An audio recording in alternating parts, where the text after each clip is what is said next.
There we go. Let's go ahead and dive into the pre-lab talk for the stoichiometry experiment. So first and foremost, one of the big turning points of stoichiometry is this unit that we've talked about a lot called the mole. And it is a unit to count the number of particles. So it's a really interesting unit, but it is also weird in my opinion as it's only defined in terms of something else. For example, if you have 1 dozen eggs, you have 12 eggs. Or if you have 1 pair of shoes, you have 2 shoes. The mole is similar. If you have 1 mole, you have Avogadro's number of particles. And Avogadro's number is 6.022 times 10 to the 23rd. So you can have 1 atom, and 2 atoms, and 3 atoms, and more and more and more until you have 6.022 times 10 to the 23rd. Many, many, many, many, many atoms. And now you have 1 mole's worth of atoms. And molar mass is the mass of 1 mole of that element. So we can find that in the periodic table, and we can determine it as well. And molar mass was originally defined as 1 mole of carbon is 6.022 times 10 to the 23rd atoms and is defined as 12.00 or 12.01 grams, depending on your rounding. So for any element, the atomic mass on the periodic table in AMU is also the molar mass in grams per mole. And again, this is where units become very, very important. 1 atom of carbon has 12.01 AMU, atomic mass units. But a mole of carbon is also 12.01 grams per mole. So talking about 2 very different things, but the number is the same. And there is math behind it that if any of you are really curious, I could walk you through. But it's easier just to trust me that they're the same thing and move forward with the calculations. But they are. The math is there to back it up. So again, if we look at carbon, 12.01, that's its atomic mass. That is also its molar mass in grams per mole. Copper, as we see here, has a molar mass of 63.55. Technically, everything on the periodic table is an average atomic mass. The difference between an average atomic mass and a true atomic mass is not something I'm getting into in this course. This is beyond the scope of what you would even learn more than likely in the lecture. So the number you see on the periodic table is the molar mass of that element. And so this picture, I think, perfectly exemplifies why 1 mole drives me nuts. If you have 1 gram of water or 1 gram of a metal weight or 1 gram of popcorn, it's always the same. It's the same amount. However, if you have 1 mole, you have very, very different amounts, and all of them, however, are the same number of atoms, if we could see those. So it's interesting, but a little frustrating when you're trying to figure out exactly how much of something you need. So, as we've talked about, using the molar mass, we can convert between the mass of an element and the moles of an element, and the moles of that element are defined as a certain number of atoms. So we can interconvert between all of these options.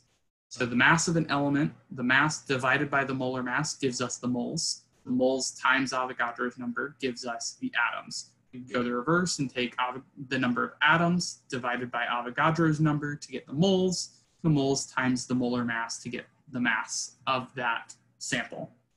And I have a diagram at the end that I think will put all of these together really, really nicely for you.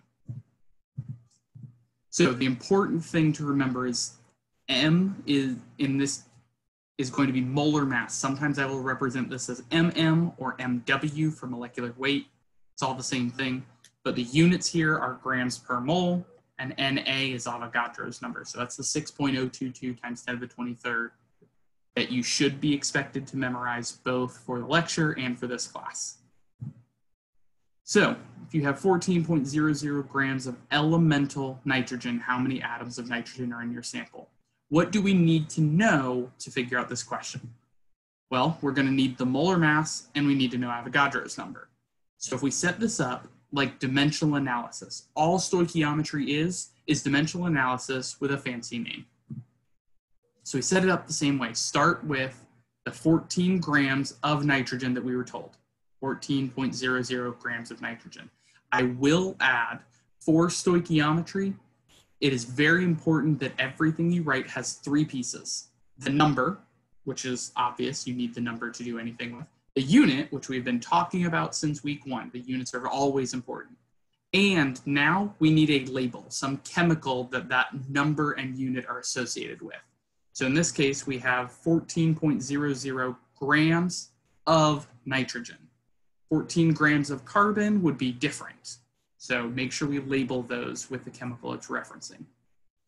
We know the molar mass of nitrogen is 14.00 grams per mole. That's on the periodic table. We can go look it up.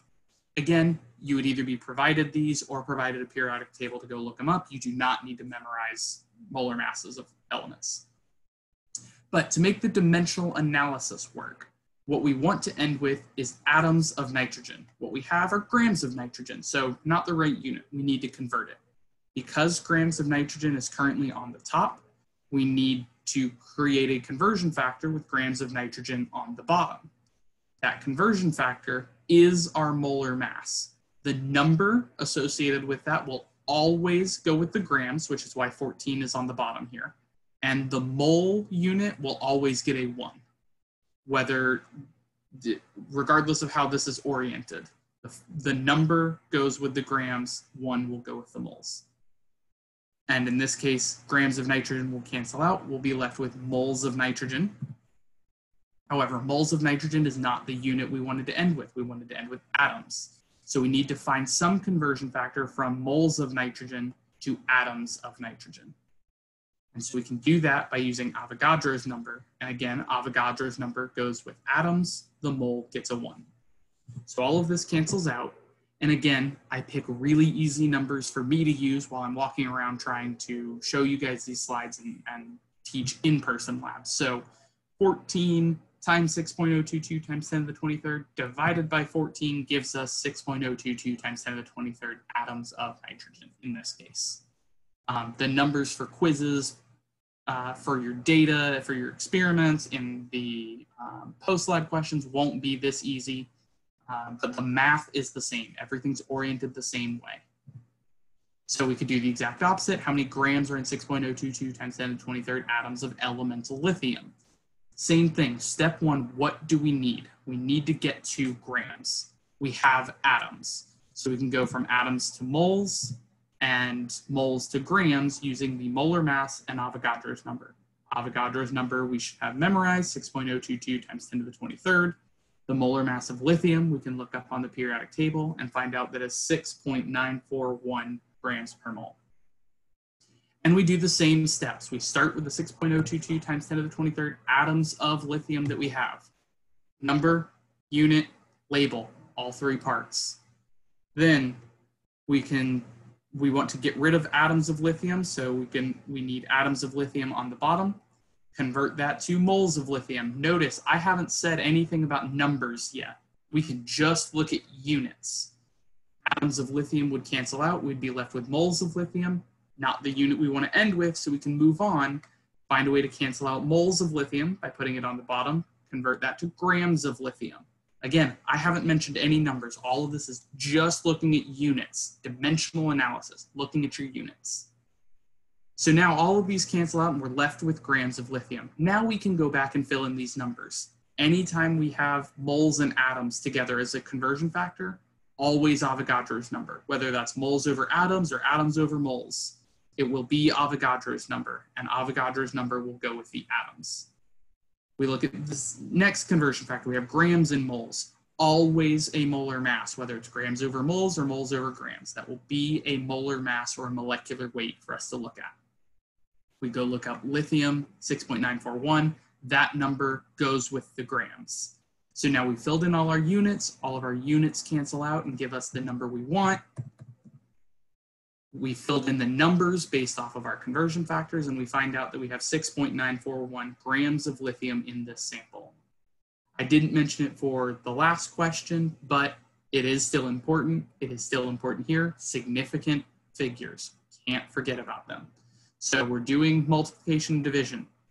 Avogadro's number here, 6.022. The times 10 to the 23rd, we don't count any significant figures for. So this has 4 significant figures here, 4 significant figures here. Our molar mass also has 4 significant figures, so our answer needs 4 significant figures, which it does. Okay, so that's all for atoms and elements looking at a single thing. Now, if we scale this up to compounds, we have full molecules. It's the same idea. Molecular weight is just the sum of all of the atomic masses for that compound. So if we're looking at NaCl, one compound of NaCl is 1 sodium, 1 chlorine. So we can add all of those together. We go look up sodium, 22.99. Chlorine, 35.45. We add those together, we get 58.44. Again, check your sig figs. In this case, I've set it up so that everything works out. But the molecular weight for NaCl as a compound is 58.44, the sum of those individual pieces. Again, molecular mass, molecular weight, molar mass, molar weight, they're all the same thing.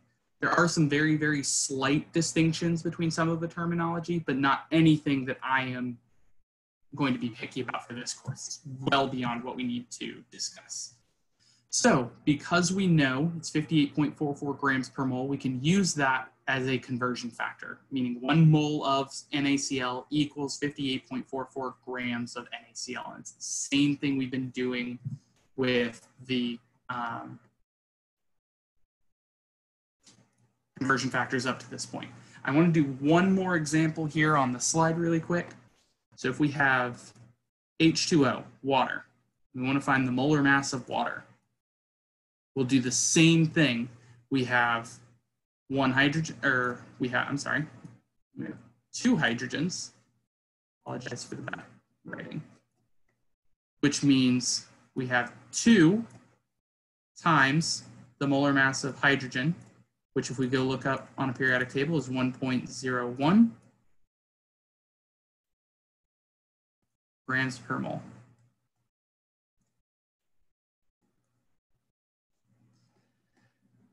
Then we have 1 oxygen, and oxygen has a molar mass of 16.00 grams per mole. So if we do this multiplication on the top, we'll get 2.02 plus our 16 from oxygen to get 18.02 grams per mole.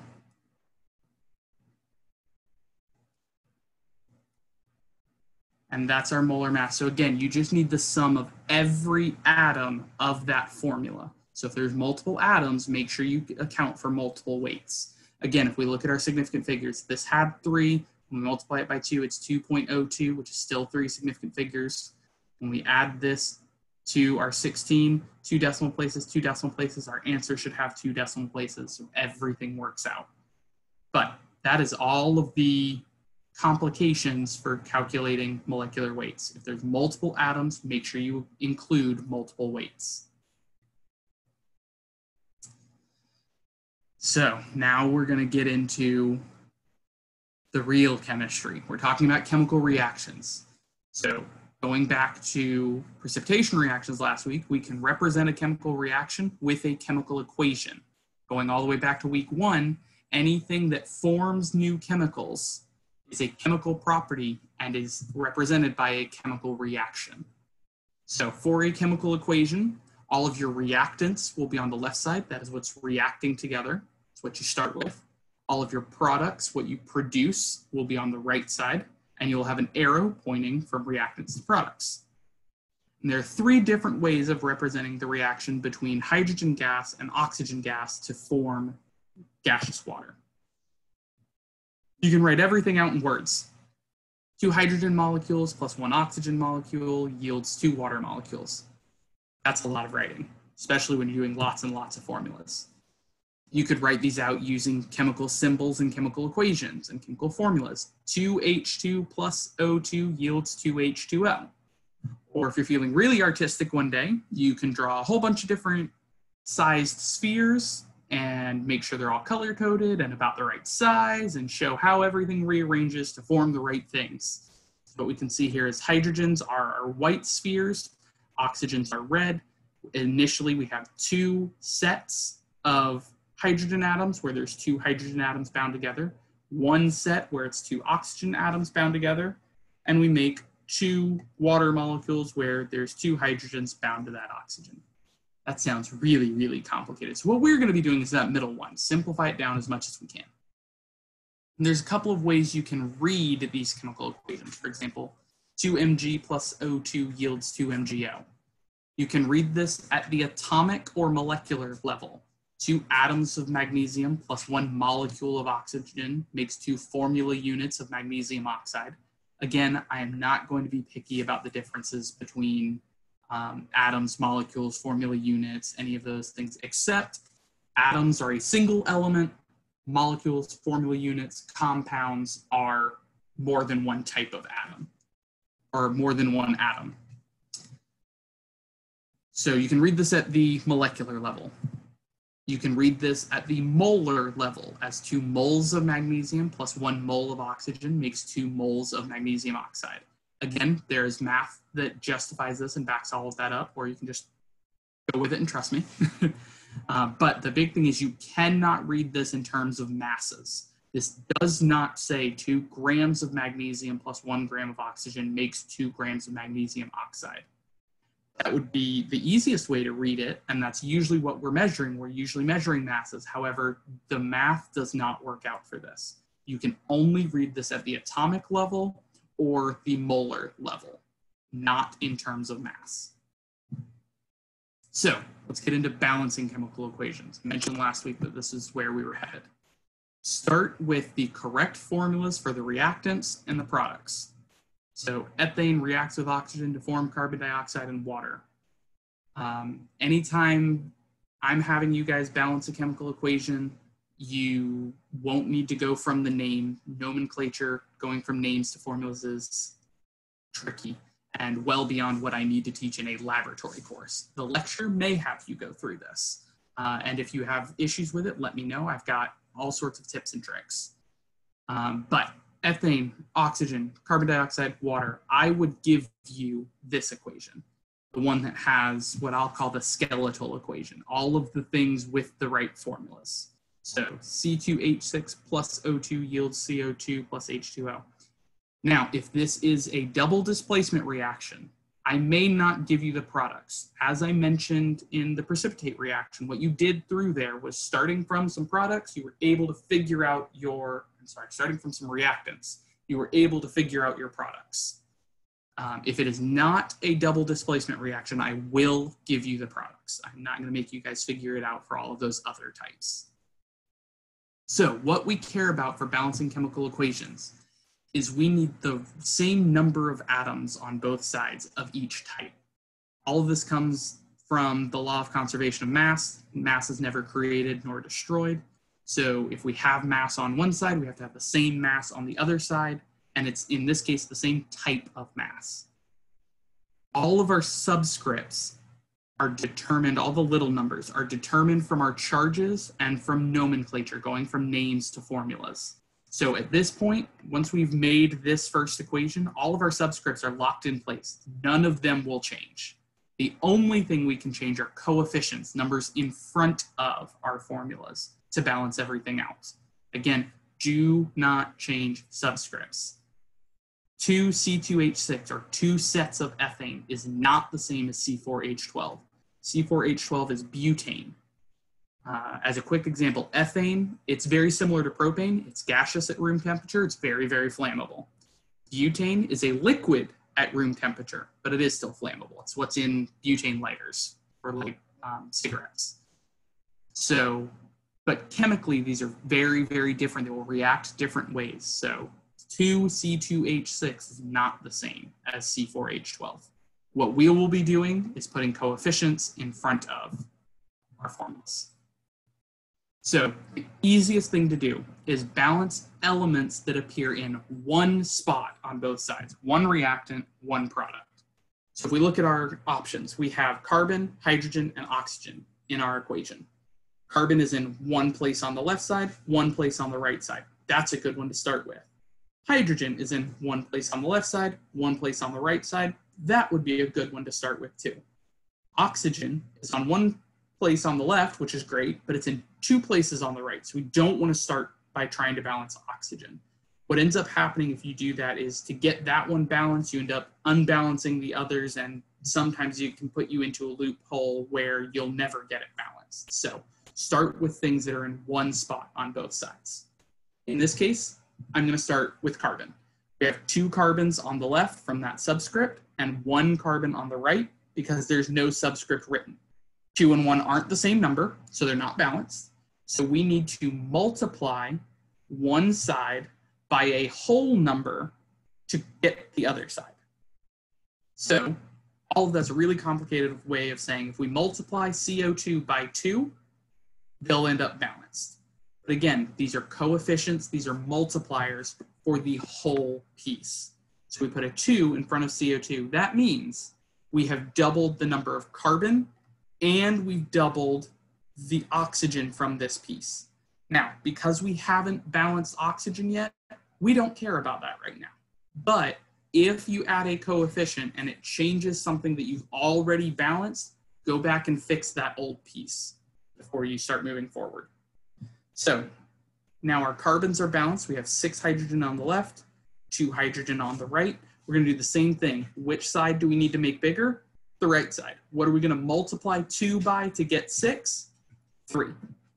So now we have 2 CO2 and 3 H2O on the right side.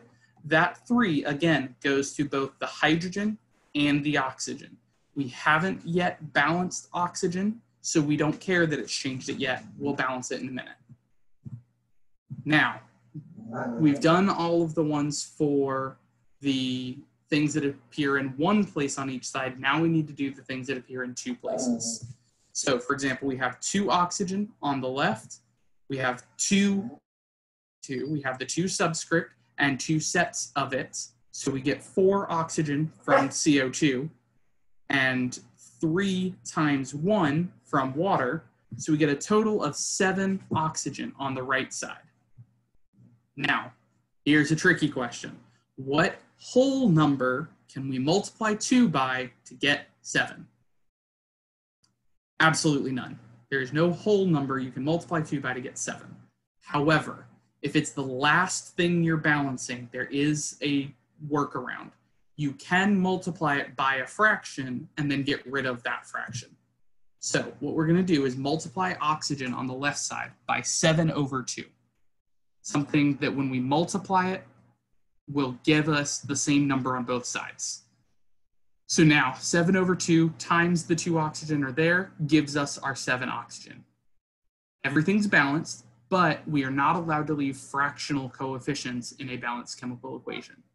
So now we have to multiply everything, every single coefficient by some number to get whole numbers. In this case, we can multiply everything by 2 and get 2 C2H6 plus 7 O2 yields 4 CO2 plus 6 H2O.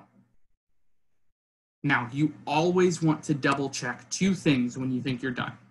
1, make sure that you actually have the same numbers of atoms on both sides. Just as a quick double check. We have 2 times 2 carbons, so we've got 4 on the left. 4 times 1, we've got 4 on the right. Those are balanced. 12 hydrogen on the left, 2 times 6. 12 hydrogen on the right, 6 times 2. Good, that's balanced. 7 times 2 gives us 14 oxygen on the left. 4 times 2 is 8, plus 6 times 1 is 6. 8 plus 6 is 14 oxygen on the right side. Everything is balanced. Good. The absolute last thing to check is make sure you can't divide all of your coefficients by the same number. For example, had we multiplied by 4 instead of by 2, we would have ended up with 4 here, 14, the 2 still would have gone away,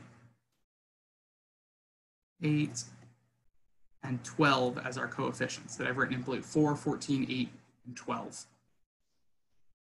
all of those coefficients can be divided by 2 to give us the coefficients we have in our balanced chemical equation. A balanced chemical equation always uses the smallest ratio that can't be divided further of whole numbers. So the numbers we have in red here, 2, 7, 4, and 6, are the balanced chemical equation coefficients that we need for this example. Again, make sure you're comfortable doing this because this is something you're going to need to know moving forward, especially for, hint, hint, maybe a quiz next week. So, because we can read chemical equations at the molar level, that tells us how moles of one to moles of another compound. So we've added this new connection here in the middle from moles of A to moles of B. What we need is the molar ratio from the balanced chemical equation, everything we were just working on. And a lot of times, the values you'll be measuring out are masses. So you will almost always start from a mass of A. You'll need to get that to moles of A, to turn that into moles of B, to turn that into mass of B. And again, mass to moles uses the molar mass of A. Moles to mass uses the molar mass of B this time. So again, you can sit here and memorize all of these different pathways and all of the things you can use. But the steps are going to break down into write a balanced chemical equation, convert everything you know of into moles. Everything has to get to moles before it can be used elsewhere. Then you can use those coefficients to go from moles of the thing you measured to moles of the things you care about. Usually you measure a reactant, but you care about a product. You can go from moles of one to moles of the other. Then you can convert moles of what you had into whatever measurable you're trying to find. Now, I said a lot of times to start from masses, but we've also used lots of solutions. So how do solutions factor into this? You're going to measure out volumes. Well, just like we talked about a few experiments ago, we can go from volume to moles using molarity, and that concentration is exactly what we're going to do. So we can go from volume to moles by using our molarity. So now we've got volume connected to moles, mass connected to moles, atoms connected to moles connected to moles. It's very, very complicated, but got something that makes it a whole lot simpler in just a couple slides. So let's do some examples. We have 15 milliliters of 0.50 molar HCl. How many moles of HCl do you have? So we know we have 15 milliliters of HCl, and we know that 0.50 molar HCl means 0.50 moles of HCl per liter of solution. So we have our moles in here. It's part of our molarity. We just need to find a way to get rid of our liters of solution. Well, we almost have liters. We've got milliliters here. So if we convert these milliliters to liters and then use that to get rid of these liters, we'll be left with our moles. Again, just dimensional analysis. Our 15 milliliters, we need to convert into liters. Again, this is a metric conversion you guys will need to know. Milliliters will cancel out. You'll be left with liters. Now we can use our molarity to get rid of liters and be left with moles. And what we find out is 0.0075 moles of HCl is what we have. Again, you can leave it written out as 0.0075, or you can transfer it to scientific notation as 7.5 times 10 to the negative third moles of HCl. So, next question, if we have 50 milliliters of water and 0.25 moles of NaCl, what's the molarity of the NaCl solution? Very similar to stuff we've already done in previous experiments. Again, we know 50 milliliters and 0.25 moles. If we're not given the total volume of solution, the volume of water is usually close enough. Most things when you dissolve in water will not significantly change the volume one way or the other. So the volume of water is your volume of solution. So in this case, we will need our volume in liters because molarity is specified as moles over liters. So our 50 milliliters, we need to convert to liters. Then we can take the moles we have divided by our liters, and that is a 5.0 molar NaCl solution. Again, always, always, always check your significant figures. Everything in the slides is always worked out. So here is a little diagram that I've put together that I think makes stoichiometry a whole lot easier. First and foremost, let's start on the left side of this big yellow-orange line. Each of these shapes is a unit that you could be given, some measurable quantity. You could be given the volume, or the mass, or the atoms, or the moles. All of the lines connecting them are conversion factors that you can use to get from one to the next. Everything on the left side of this center line is for a known compound, something that you measured things out for. Or in the case of this virtual course, I measured things out and provided the data to you. So if we measured out, if we go all the way back to a few slides, we measured grams to moles of something. Grams to moles using molar mass. Volume to moles, like we were just talking about, using molarity. Atoms to moles using Avogadro's number. The only trick to any of these is making sure you orient your conversion factor, your molar mass, your molarity, Avogadro's number, the correct way so that the units cancel out. Again, everything in chemistry boils down to units. Make your units work, everything else will work out fine.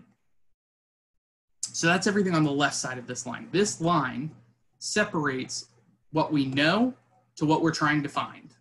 So if we're converting this from a known mass of reactant to how much product we're going to make, that's what we're trying to find. But if you look, it's the same shapes, the same way, connected the same ways, and the same conversion factors. But now all of these are the molarity of your unknown, the molar mass of what you're looking for. The Avogadro's number is going to be the same. To get from moles of your known to moles of your unknown, you need the coefficients from a balanced chemical equation. And now everything we've talked about in all of these slides is put together in one simple picture. So what I personally do starting out is once I'm told what I have and what I'm looking for, I make little marks of those, and I'll redraw this and make marks in those boxes.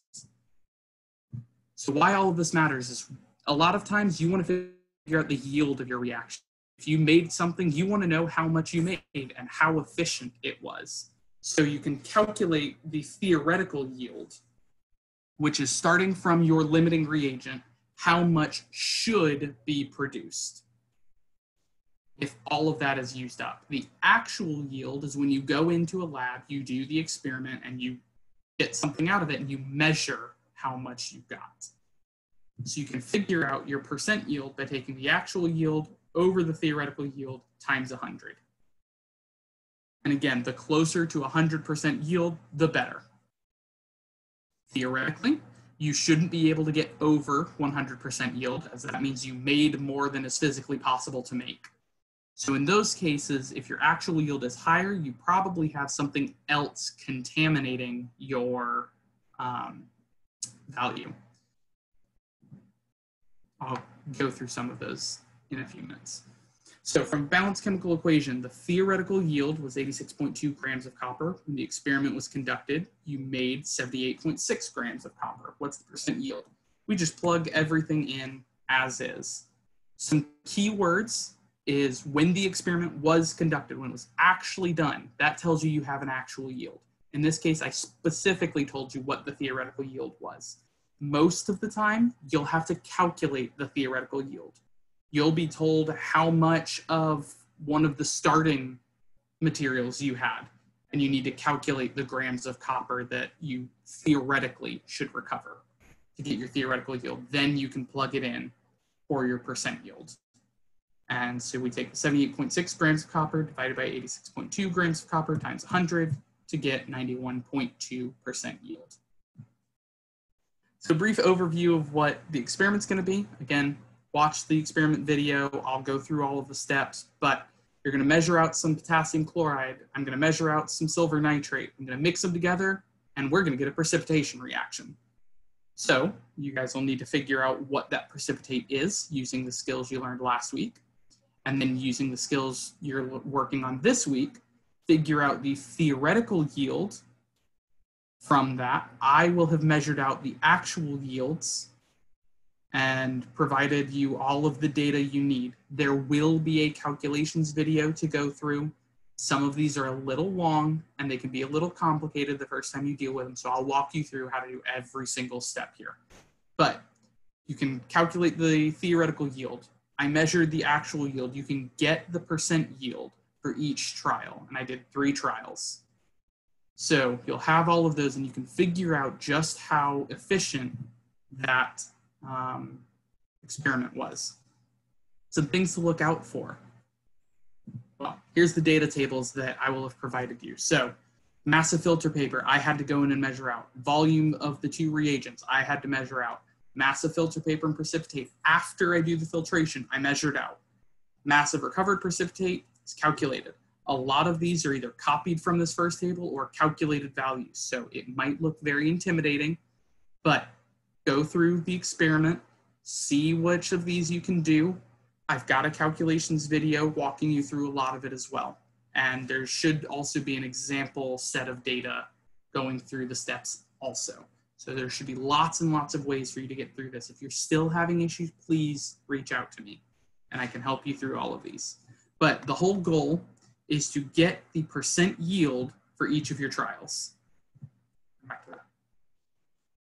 If your percent yield is low, that means you made less than you were supposed to, which happens. Sometimes it gets under the filter paper into the filtration flask and you could refilter it over and over and over and over until you get it all. Sometimes not everything reacts right. Sometimes the reaction just isn't 100% efficient. There's lots of ways you could end up with less yield than you were supposed to. If you end up with more yield than you're supposed to, that means what you measured when you weighed the filter paper at the end has something more than just the precipitate that you were planning for. One of the common ones for this experiment is we're sucking all of the water through to dry it out. But if it doesn't completely dry, if there's still some water stuck in there, that mass we measure is both the precipitate and water. But all of our calculations are just for precipitate. So sometimes you'll end up with extra mass leading to over 100% yield if you've got other contaminants in there. And there are ways that you can run a new experiment to fix those. Here's a quick example of all of the calculations you should need. I've labeled each of the columns and there's steps in here of how to do the calculations. Again, there should be examples in the data. There's a calculations video walking you through all of the different pieces you need. Make sure you can do this on your own. This will be on a quiz. This will be on a final. This is one of the major points of introductory chemistry, being able to do stoichiometry. So if you're uncomfortable doing any of these calculations by yourself, please look through all of the extra help that's online and reach out to me and I can get you through it. It sounds like a lot of math. I know it can be really intimidating at first. Ooh, I just got really big. But take everything step by step. You'll get through it and everything will work out just fine. You guys can always email me if you have any questions. And that's all for this pre-lab talk.